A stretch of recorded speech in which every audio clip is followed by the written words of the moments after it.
Hello, this is Dr. Richard Senelick, and I'm glad you're able to join us for this educational program on neural repair and plasticity, why rehabilitation works. I'm a neurologist who specializes in neurorehabilitation. I'm also the editor-in-chief of Encompass Health Press. This is one of many educational programs that we're producing and hope that you will take advantage of the other programs that we have available. I want to start with what I call the three pearls. When I go to a lecture, if I'm listening to a podcast or something educational, if I can remember three things, I'm happy. If I got three pearls out of the lecture, I'm happy. So there were three main things that I wanted you to remember out of the approximately hour we're about to spend together. It would be these. The first is the dose matters. The dose of therapy makes a difference. And we'll talk more about that. There's a whole lecture that I do on what is the right dose. There's some controversy in that, particularly in acute rehab versus people that are 6 months post-stroke. But the number of repetitions, the amount of therapy, and the dose does matter. The other is function, that it has to be a functional task, that just doing range of motion exercise doesn't really make a difference, and it's no better than doing nothing. So that function matters, and it has to be a functional task. And the third is that the environment in which therapy takes place does make a difference in getting the patient motivated.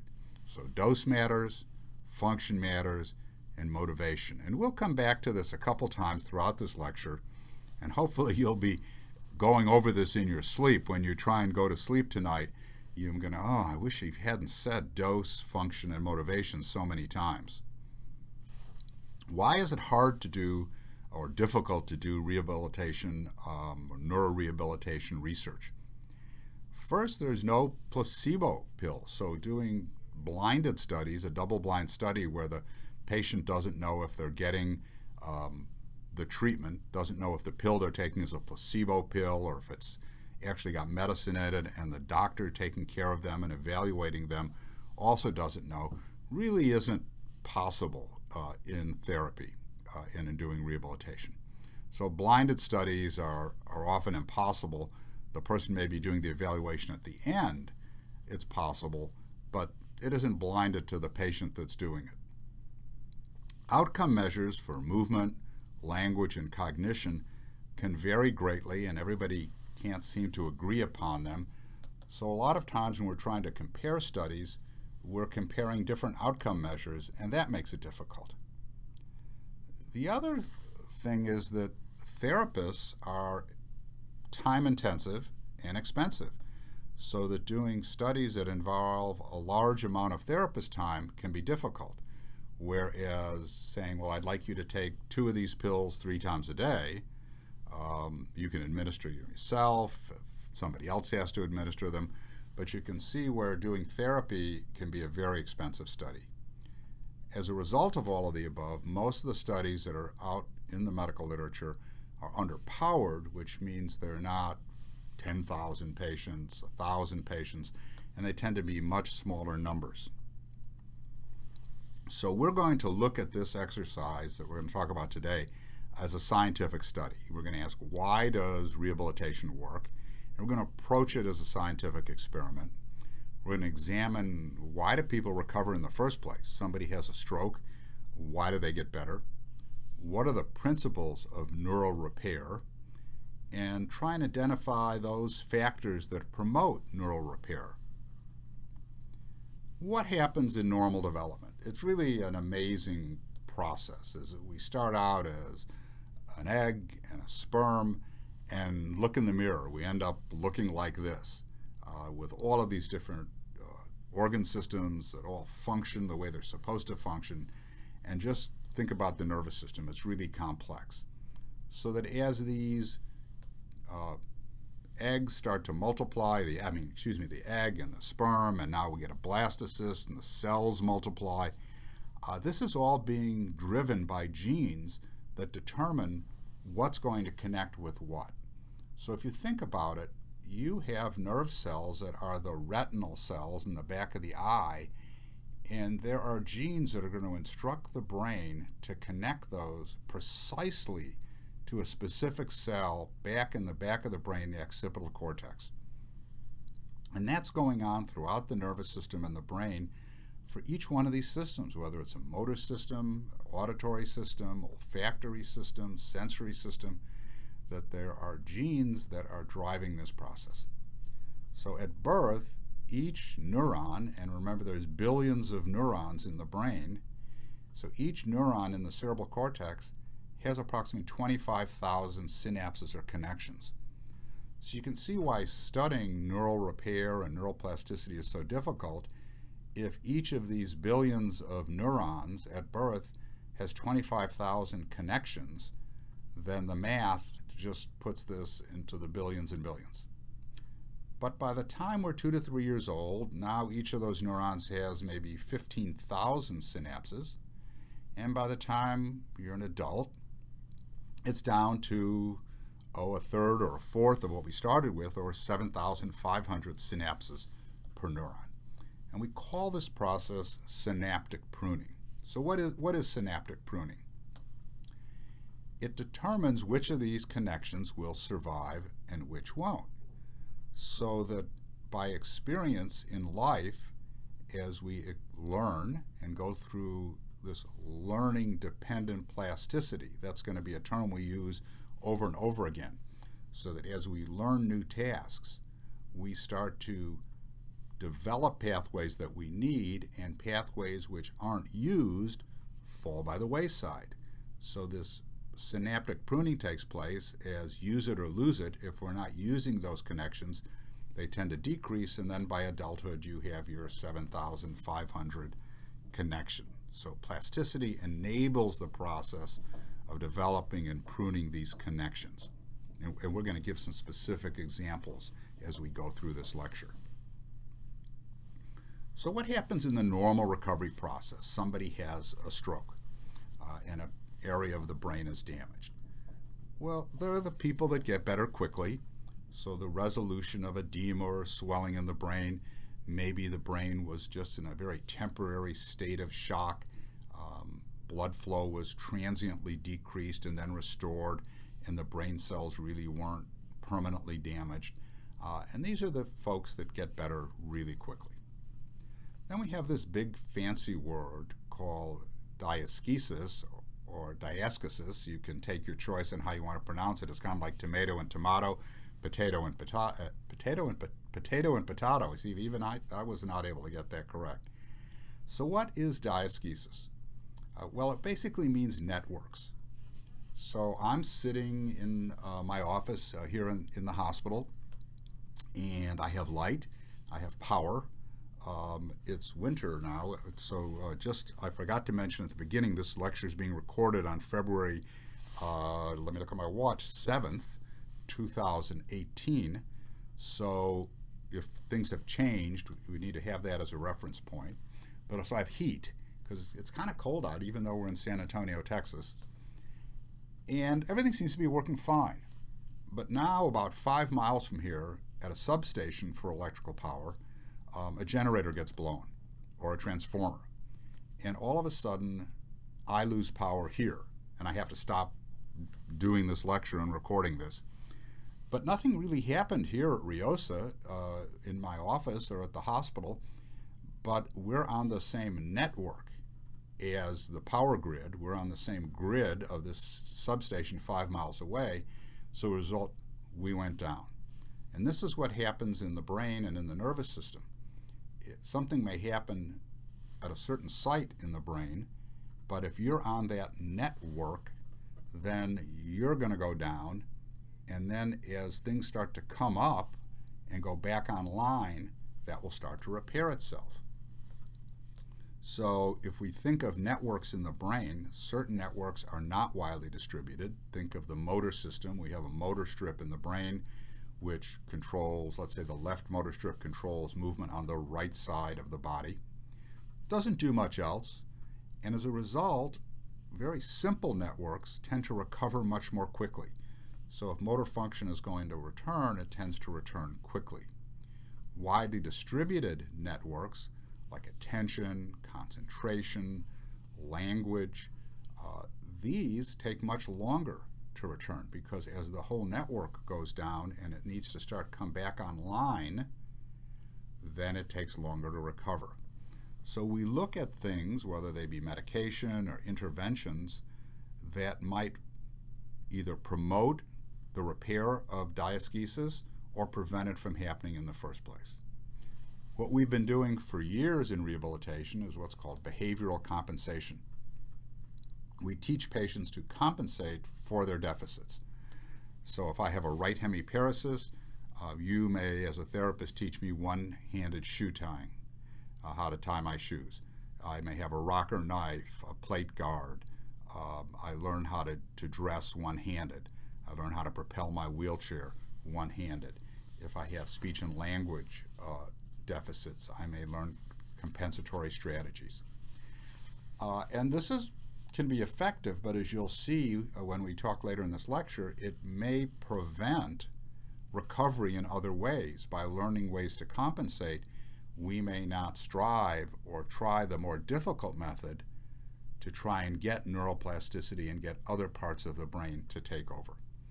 We're going to talk about neuroplasticity, which is getting another part of the brain which maybe isn't responsible for that function, but to now take over for that function.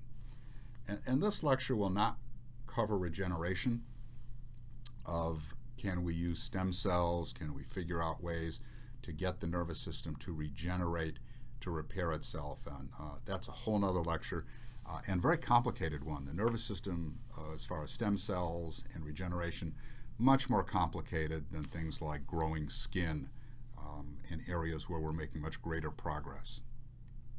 So what is neuroplasticity? And this comes from a paper by Klein and Jones, who are two speech pathologists. And I'm going to use a number of their examples throughout this lecture. And even though this paper is 10 years old, if you were going to pick one paper to read and you wanted to kind of get a big, broad overview of neuroplasticity, this paper from 10 years ago is really an excellent paper that's in the Journal of Speech, Language, and Hearing Research. You can go back and I'm leaving this up and it'll be on the next slide if you want to write it down and try and get this article. So it's the basis for learning in the intact brain. So as we learn, remember I said we have synaptic pruning, and we try and the brain figures out which parts of the brain does it need. So new learning involves plasticity in the brain, and I'll give you some specific examples of that as we go on. But also relearning in the damaged brain. I always tell patients and families that coming to rehabilitation is like going to school.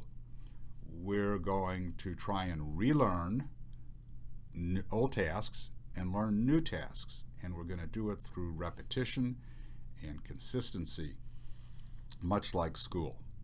So plasticity provides an opportunity for significant recovery, and we're going to try and figure out how can we take advantage of that. This is from the Klein and Jones paper.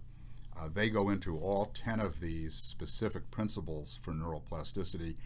I'm going to hit some high points and not go down this whole list, but I just wanted to kind of give you a peek under the hood of what's there if you choose to pull this paper and take a look at it. We're just going to summarize some of the principles. So brain circuits not used for task performance for an extended period of time degrade, and you result in a loss of function. And this is the kind of use it or lose it that we didn't think applied to the brain. Physically, we would think about that. If I don't work out and stay active, my muscles are going to atrophy, and I'm not going to stay in as good shape. I'm not going to have a cardiovascular fitness. Well, the same is true for the brain. And you think of some simple examples, like a young child who has amblyopia or a lazy eye. What do? We put a patch on the unaffected eye to force use the affected eye to get it to take over function. What you'll find is if you don't do that, not only does the eye just remain a so-called lazy eye, but if we look in the occipital cortex at the nerve cells, we see a loss of neurons. In patients that are blind, we'll see a loss of neurons that but also an interesting phenomena in people that are blind, that the occipital neurons may take over other functions other than vision.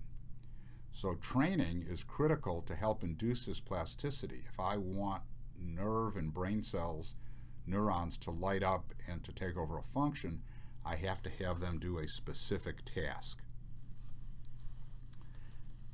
Those of you who live in the South, I'm in Texas, I now know what these trees are. And if you're up north, you've probably never seen one of these, and I'm going to help you. We first moved here in the military many, many years ago, and we rented a house from a colonel who was off in Europe for a couple of years. And if we look on the right, when we moved in July, we had these beautiful trees. And these are called Crepe Myrtle trees. They come in this color, in white, and red, and blue, bluish. Probably has a more scientific name than that. And they were beautiful. And I came home from the hospital one day about maybe this time of year, winter. It's February. And he had a gardener taking care of the yard, which was good, rather than hoping that I would. And they had done this, what we call crepe murder, on the left there, and pruned it and cut it way back. And I thought, oh my goodness, we're in terrible trouble, because when he comes back and sees what happens, he's not going to be happy, and we better move quickly before they ever come back. We'll have to time that just right. But when spring came, that crepe myrtle tree had collateral sprouts, much like when you prune a rose bush, and it ended up looking more beautiful than ever, and it ended up looking just like it did when we moved in, and the one on the right. Now, gardeners will tell you you're really not supposed to do that. You're supposed to let these grow into really pretty big trees, and they can be quite tall, but everybody seems to trim them back. Well, what happens? We had this collateral sprouting that took place. Well, the same thing in the brain. If you get a stroke or brain injury, spinal cord injury, and the axons that connect the nerves are interrupted or cut, when they start to regrow, they will sprout and start to send off collaterals, and one hopes that they're going to connect with the correct nerve cell or in the correct pathway. Well, here's an example. This is a phone system. So I went into the hospital this morning and went ahead and cut all those phone lines on the left and made that real mess. And the security guard came up to me and said, I'm going to have to call the police. You made this terrible mess, and none of the phones work. And I said, no, just relax, because I can put it all back together. And within a short period of time, I had it looking like the wires on the right side where everything was connected. Well, how did I do that? I connected left with left. I connected red with red, blue with blue, green with green, yellow with yellow, and everything worked. So now think in the nervous system, that's what we're trying to do. Let me see if I can get my pointer to work. Here we go. So let's see this big conduit on the left and say that this is a pyramidal tract or motor fiber tract. It could be a sensory tract. But within it are all of these axons. And now I have a brain injury or stroke, and it gets totally disconnected. And these start to grow, and they're looking for ways to connect. But they no longer have a nice conduit to connect. It's one of the things we're trying to figure out how to do when somebody has a stroke or a spinal cord injury. Is there a drug we can give that will preserve these pathways so when the axons start to regrow, they will stay within that conduit and connect? But the problem is we have this random growth. So blue hooks up with green, red with white, black with chartreuse, and nothing may happen. We may get seizures, spasticity, dystonia. And so the goal is, can we, through rehabilitation, get these pathways to hook up so that over here on the right, red hooks up with red, yellow with yellow, I can't identify all these colors, blue and white with blue and white, and things work.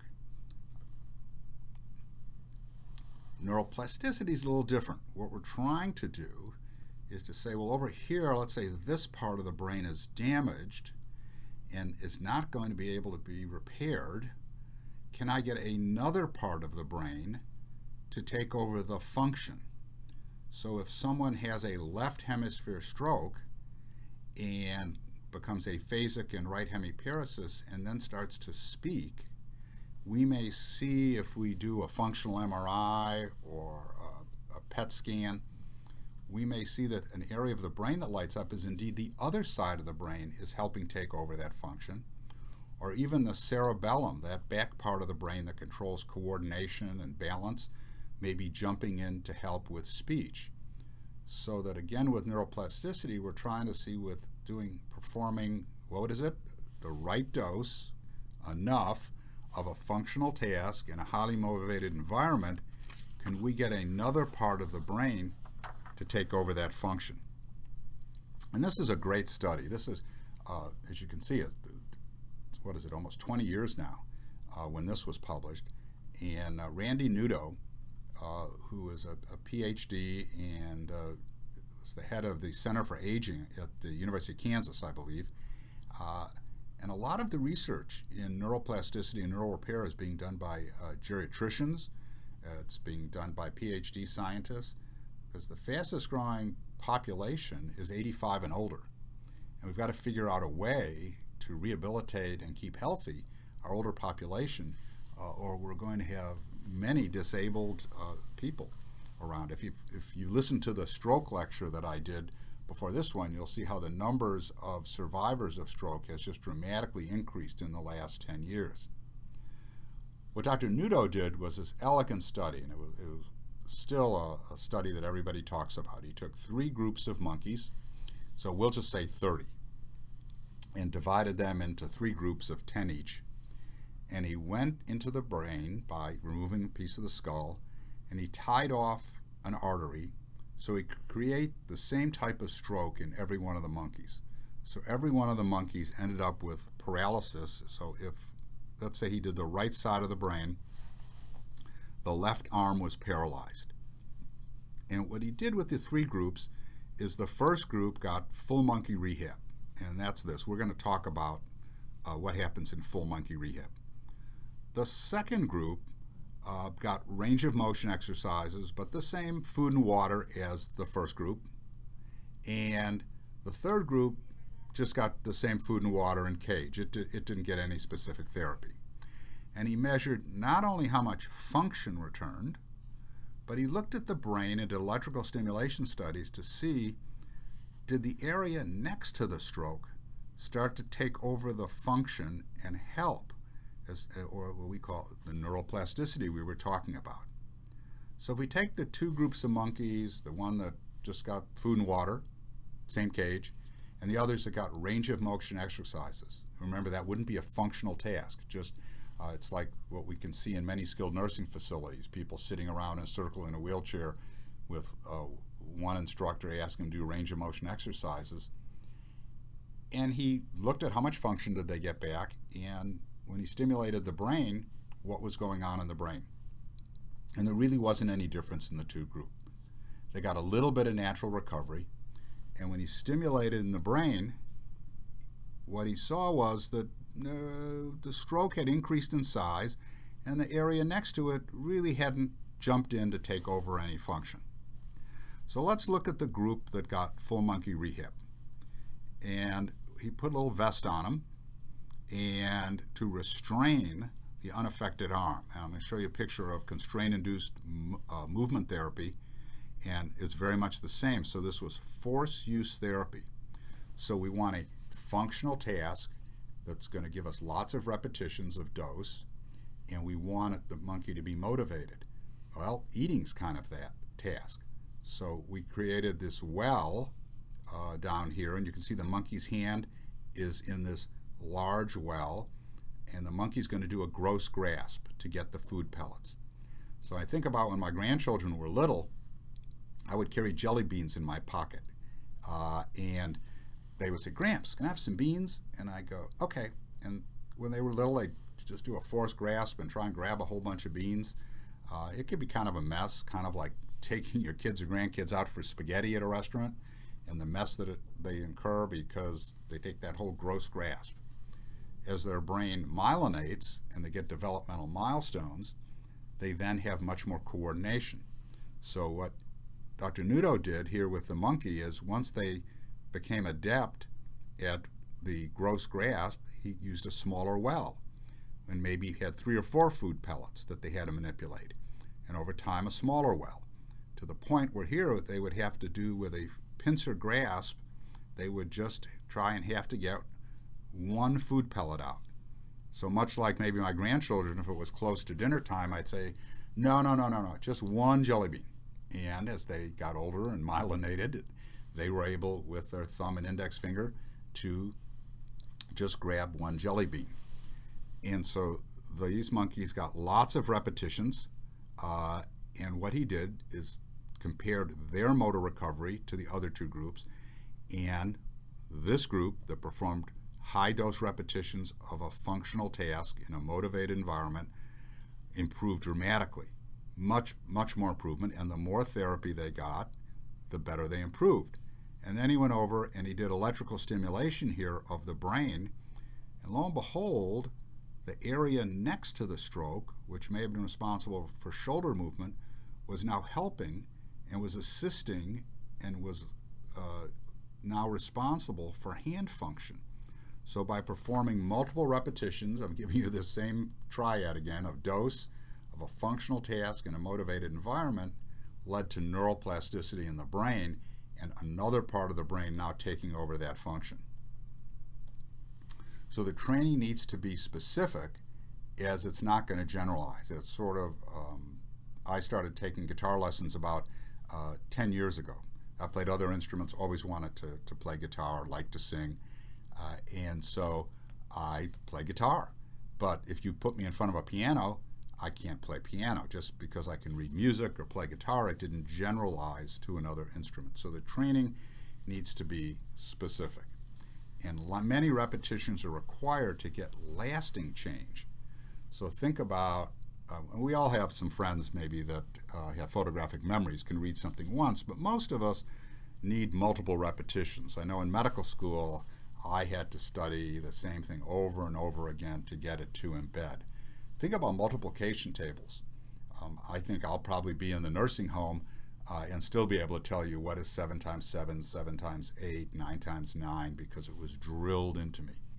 So to get lasting change that's going to continue outside of therapy, and this is part of a whole nother lecture on how do we get enough dose, how do we get enough repetitions in our rehabilitation patients so that we do get lasting change.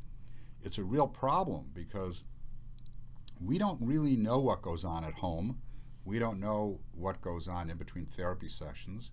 We know that patients, even in a rehabilitation hospital, spend the majority of time when they're not in therapy, maybe in bed or sitting in a chair, but not performing a functional task. And the same thing at home, if they're getting outpatient therapy, what's going on if they have therapy Monday, Wednesday, Friday, what's going on Tuesdays and Thursdays and on the weekend? And we need to figure out a way, a whole other lecture, of how do we have these patients perform functional tasks and enforce it. So the intensity of training affects plasticity. There also appears to be a window. It does appear from the literature that the sooner that you do things, the better. That patients who are in the acute phase following an injury tend to have a better outcome. And we have a hard time figuring out the right dose when somebody is, let's say, 6 months post-stroke. And we may be underdosing people or not, again, dosing them correctly in between sessions. Because there have been some studies, even with very high dose, that didn't show much effect 6 months post-stroke. But it may be that we weren't doing it at the right interval or at the right time, and this is still research that's to come. So I'm hitting you over the head once again. What are the 3 pearls? You need a high enough dose of a functional task in a highly motivated environment. So what happens without rehabilitation? Well, we develop compensatory strategies. If I have paralysis of my right arm and you don't force me to use it, I will just use my left hand. How many times have you come in to talk to a patient and you say, "Hello, Mr. Smith, how are you doing?" And he's aphasic, and his wife will say, "Just fine." Well, what did you do today? He got up and had breakfast, because he's learned that it's much easier to have his wife speak for him and use this compensatory strategy. And people develop maladaptive strategies that can cause problems, can cause pain, can cause posture problems, and never learn to use the affected limb or affected sight, don't learn to speak because we're not force using them to do it. And we tend to self-limit ourselves. We tend not to do those things that are difficult unless somebody makes us do them. And you don't get better unless you do things that are more difficult. Example I like to give is playing guitar. I take a guitar lesson every Monday. And so I'm supposed to practice things. And then I also call it my therapy session, so that once we've done the things I'm supposed to do, then we get to play and sing for the rest of the hour, and I call that's my psychotherapy. But if I come home from work and I'm tired and we have dinner and I sit down to practice, I don't really want to do the things that are difficult, that I'm struggling with, that I'm trying to learn new tasks, because if I'm going to get better, I have to take it to the next level. You have to make me do things that are a little more difficult, and therapy isn't any different. Sports isn't any different. But if I'm tired, I'm going to just say, I don't feel like doing that. I think I'm just going to go back and play and sing the songs that I've mastered already, that I'm good at, because it feels good. So we need ways in which to encourage people to try more difficult tasks. Telemedicine, telerehab, smartphones, something called the Internet of Things, or the Rehabilitation Internet of Things, again, a whole other lecture, are going to be ways to monitor patients to get them to do more difficult things, to go to the next level, because otherwise you end up reaching a plateau. I just want to cover very briefly the difference in concept between recovery versus compensation. We've been talking about compensating for our deficits.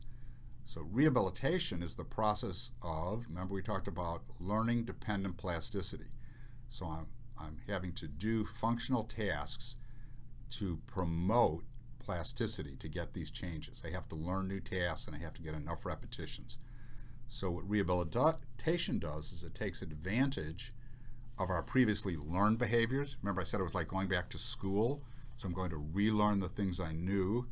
And we also want to take advantage of the neural circuits that are not injured, that are still preserved within the nervous system. Can I get these other areas to take over the function? So recovery suggests that function has been restored actually within the nervous system, within the tissue. That part of the brain has actually taken over, whereas compensation means I've got the damaged tissue, but I've learned how to compensate for it. So what we're really looking for is, how can I drive recovery? The concept of learn non-use is really an important one. Most of us don't respond to negative reinforcement. So just think about being at work and your supervisor comes up to you and tells you that the job you did today was miserable. These are all the things you did wrong. And I just don't want to see it happen again. Now, was that a good experience, and what are your chances of changing your behavior? Because most of us respond to positive reinforcement. That's the Ken Blanchard 1 Minute Manager book. So what you do is you would go up instead to that person and say, you are really one of my best therapists. The work you do on a daily basis is amazing. But today, I got a complaint from a family, and I kind of watched what you were doing, and I was really disappointed. But I know, because you're such a good therapist, that you're really going to revert back to the outstanding therapist that you've always been.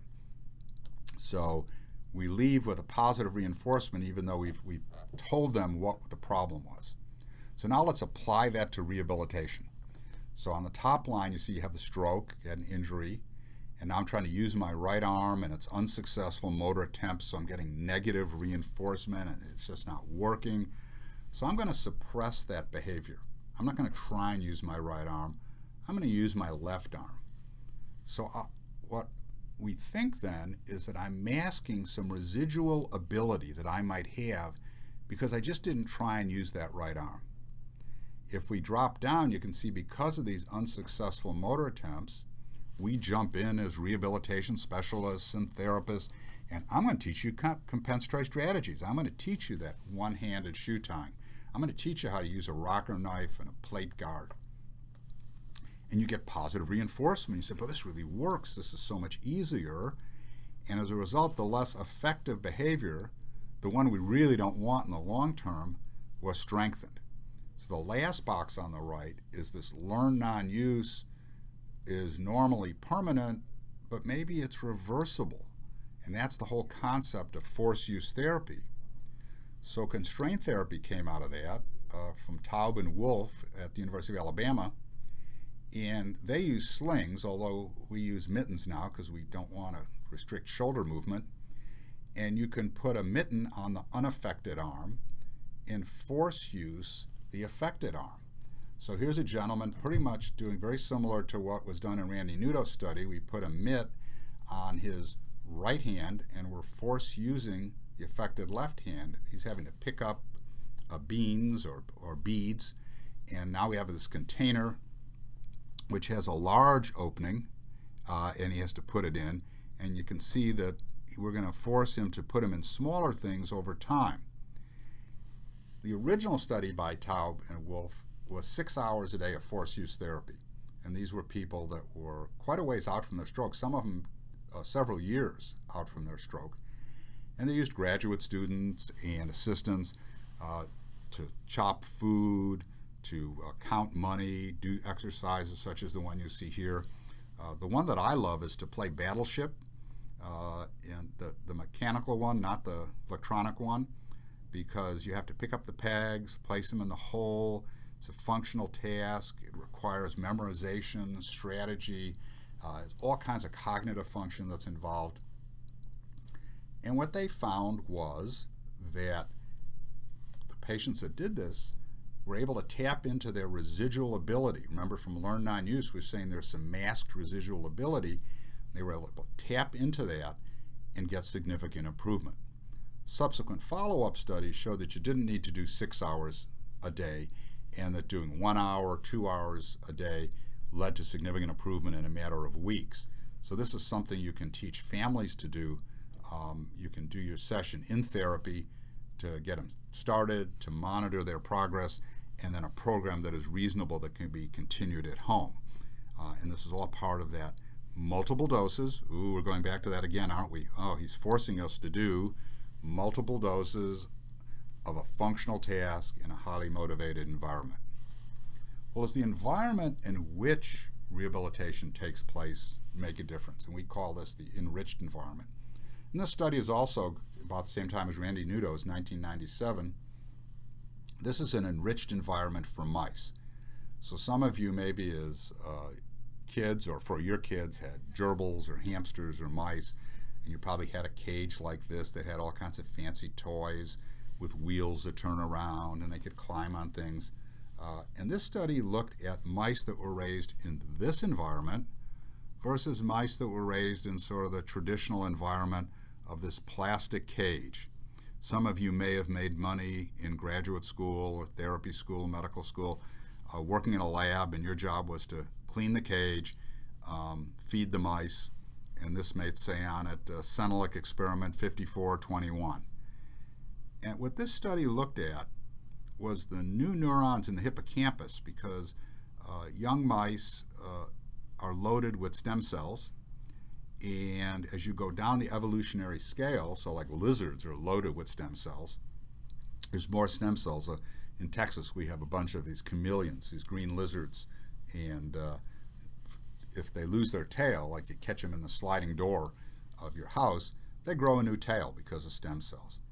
And this study looked at what was the difference in the number of neurons in the hippocampus, which is a primitive part of the brain, in the mice that were raised in this glass cage versus those that were raised with all the toys. So here's the glass cage, And here's the ones raised in the enriched environment.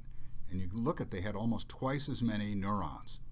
So the environment in which people are raised can affect it. We know this from like all the Romanian children that were in social isolation and the problems they had. Well, this was some interesting studies on enriched environment. Don Hebb, a Canadian psychologist, he created the variable maze. If you've ever seen the mazes that you have animals go through and time them to do it, to learn a maze, and then they have a reward at the end. Well, he invented that. And in the 40s, he would take the rats home and put them in his pockets and take them home for his kids to play with. And what he found is that the rats that he took home and played with his kids did better in the experiments. They had an enriched environment, socialization, and did better. And then there's been just progressive studies to show all of these biochemical changes and actual physical changes in axons and dendrites. I showed you the one for neurons, or what's called neurogenesis here. And the effect is even sustained when the environment is withdrawn. So remember, motivation was the third element of dose, functional task, motivation. So the environment makes a difference.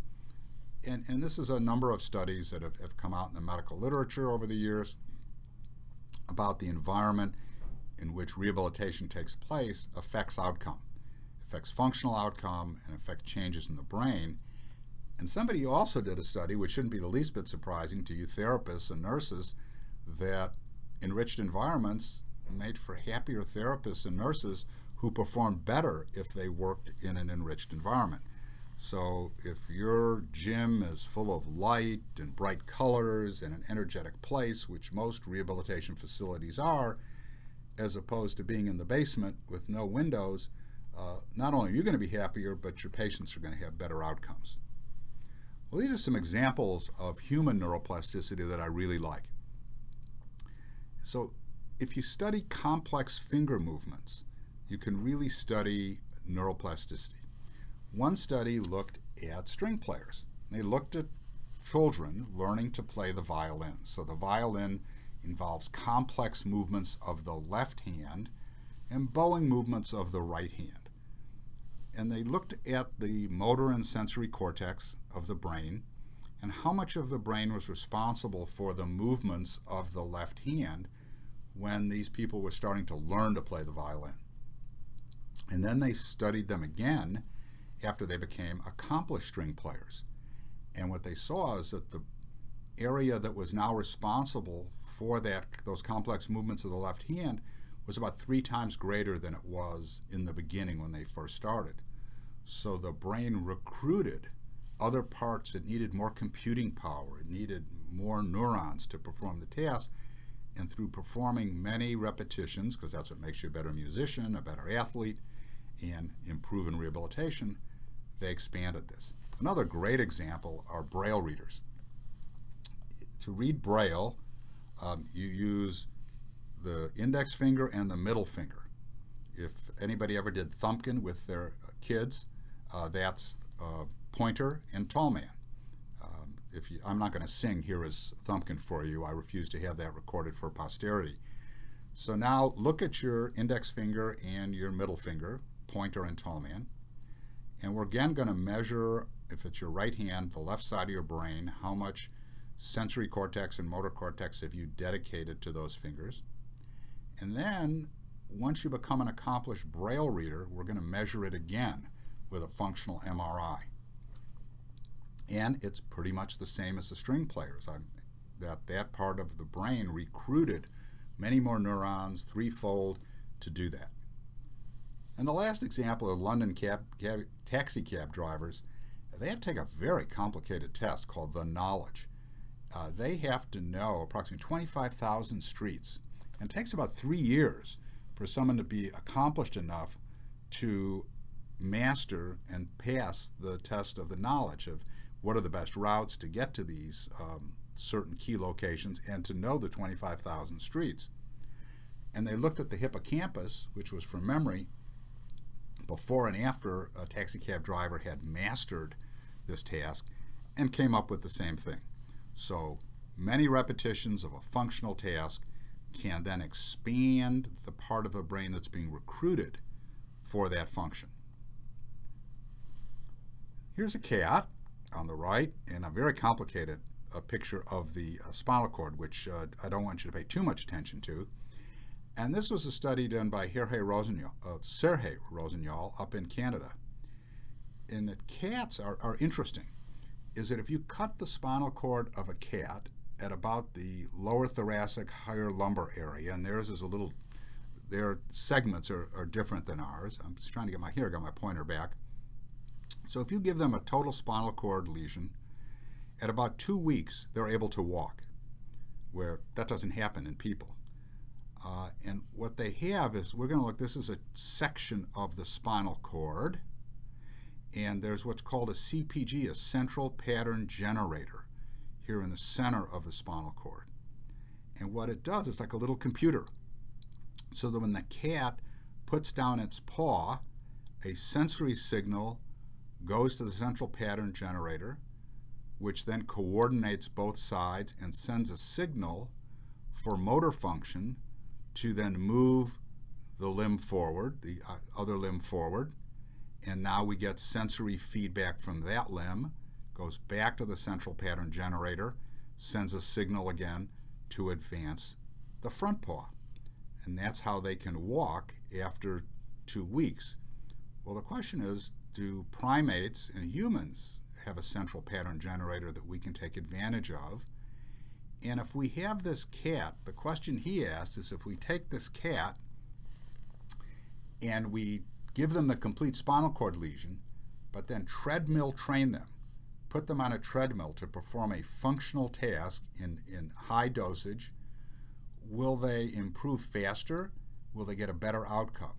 So he treadmill trained cats. They supported them, put them on a treadmill trained them, and indeed, the cats that were treadmill trained had a higher speed, more consecutive steps, had a more symmetrical gait, and this early training improved the rate of recovery. They recovered faster, and they walked better with treadmill training. This is the autoambulator for humans.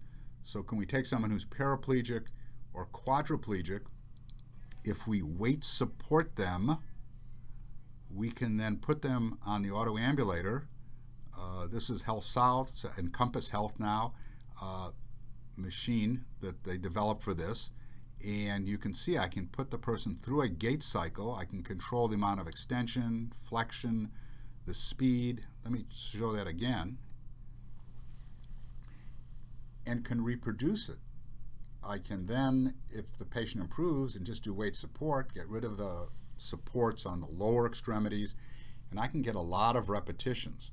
What most of us will do is we're putting patients in the harness on a mat and have them sort of lined up and waiting to get on the autoambulator to get these, multiple repetitions of a functional task, and there's nothing more motivating than a patient getting to walk again. Why is locating this central pattern generator in humans important? And why are we looking for it? Not just doing the repetitions on a autoambulator or another commercial devices, the Locamat, but if we're going to look at inserting stem cells or peripheral nerve grafts or electric stimulators in spinal cord injury, and we want to promote spasticity or stimulate the central pattern generator, we need to target it to a specific area. And this lecture is too short to go through the research that does identify, at least in cats, exactly where that level is, that if you lesion below a certain level, we don't get a good result, or above a certain level. So we need to try and identify the level of injury and decide how we're going to target our therapy. And you're going to see a lot more come out over the next 10, 20 years on the use of stem cells, peripheral nerve grafts, and electric stimulators to promote plasticity. Lots of drugs, many drugs have been tried over the last 40 years to see, can we promote plasticity? Can we inhibit diasthesis? And some of these medications or drugs, at least experimentally, seem to inhibit plasticity and recovery, and others enhance it. So which ones do which? Now, the clinical literature is mixed. There are some small studies that promote the use of these medications that I'm going to talk about, and there's others that say, gee, we really haven't seen much effect on it. So I think the jury is still out. This is all off-label use. There aren't any medications that are approved for promoting neuroplasticity and rehabilitation, although many physicians, including myself, have used these medications off-label with hopes of promoting neuroplasticity. So drugs that are sympathomimetic, epinephrine, norepinephrine, amphetamines, in animals promote neural repair and plasticity. So that many physicians have tried using dextroamphetamine, Ritalin, Provigil, which is modafinil, to promote neuroplasticity. Certain drugs clearly inhibit neuroplasticity. Phenobarbital, which we hardly use at all anymore, was first discovered in 1912 as an anticonvulsant, but it can have severe cognitive effects. It really makes people feel dull, interferes with learning, but it inhibits neural repair.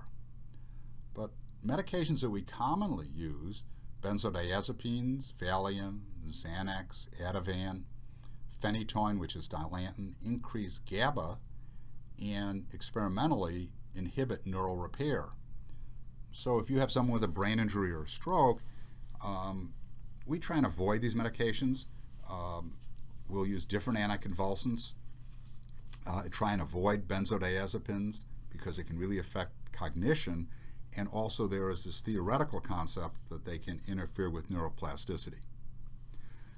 Dextroamphetamine, which probably has more use than, not dextroamphetamine, but amphetamines, we probably use more methylphenidate, Ritalin, than dextroamphetamine because of side effects. But experimentally, one would think it should work, and there are again these small studies of improving aphasia and motor performance because it decreases diasthesis. And remember, we were worried about the whole network shutting down and depressing the whole system. If experimentally in animals, it seems to prevent that from happening. It facilitates something that promotes learning. This lecture didn't allow us to get into long-term potentiation, but it facilitates that, and that helps learning. And it also seems to facilitate reorganization within the brain. Something you're about to see a lot of is transcranial magnetic stimulation. This is really exciting to see what it can do. This is a magnetic wand which is placed over the skull on the outside and can stimulate or inhibit areas of the brain. And what we're finding is, particularly when combined with therapy, if you do magnetic stimulation and combine it with therapy, you get better motor outcomes, improvement of aphasia, of swallowing, and there's a whole group of papers that have been published on this and some very impressive videos that I've seen at conferences. You're going to see this more and more. I think it's clearly going to end up in the gym in therapy sessions where we're going to do magnetic stimulation or direct current stimulation of the brain and combine it with therapy. The exact protocols aren't clear yet, but it's clearly on its way. This is just to show you that these are papers all the way back from 2013, and there's a whole host of papers out, and it's being used for dysphagia, neglect, some really impressive results in speech, cognition, and it's already approved for depression. There are commercial devices on the market now for people who have had depression, which is refractory to medication treatment, where they get transcranial magnetic stimulation with significant improvement in their depression. So what are the three pearls that I'm going to leave you with? Hopefully you will not be able to sleep tonight because of this, is that dose matters. We need dose of a functional task in a highly motivated environment. I'm going to leave that on for just a second so that it embeds in your brain, because I'm giving you multiple doses of this in hopefully a functional situation, and I hope you're highly motivated by this lecture. So with that, I'm going to close. I hope that you found this instructive. If you would like to have any comments, if you'd like to give us any feedback, you can go to the website or you can call. We're interested in hearing what your opinion was of this educational experience and any new ideas that you might have. There are several other educational opportunities: stroke, brain injury, where should rehabilitation take place, and hope you'll take advantage of those. So thank you for joining us, and hope to see you again online.